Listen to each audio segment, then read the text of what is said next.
С сегодняшнего дня также стартовал официальный набор волонтеров на 6-е международные спортивные игры «Дети Азии». Анастасия Данилова продолжит.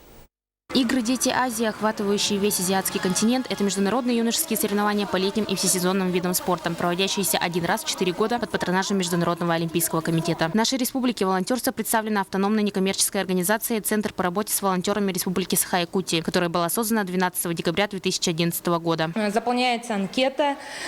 После этого все волонтеры ждут приглашения. После этого они проходят собеседование. После собеседования уже с 15 января 2016 года начинаются образовательные и подготовительные мероприятия. Прошлые 5-е международные спортивные игры «Дети Азии» 2012 года были первым спортивным событием в Якутии, где были задействованы волонтеры. Тогда приняли участие 1000 волонтеров. На следующих же играх их будет уже в 2 раза больше – 2000.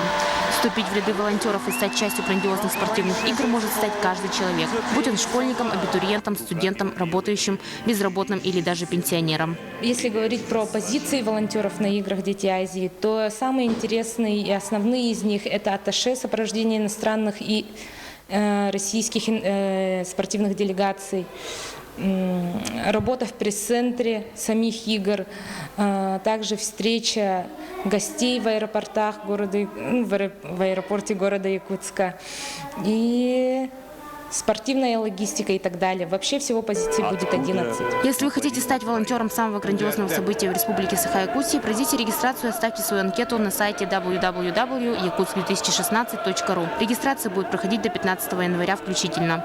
Анастасия Данилова, Евгений Лугинов, НВК Саха, Якутск.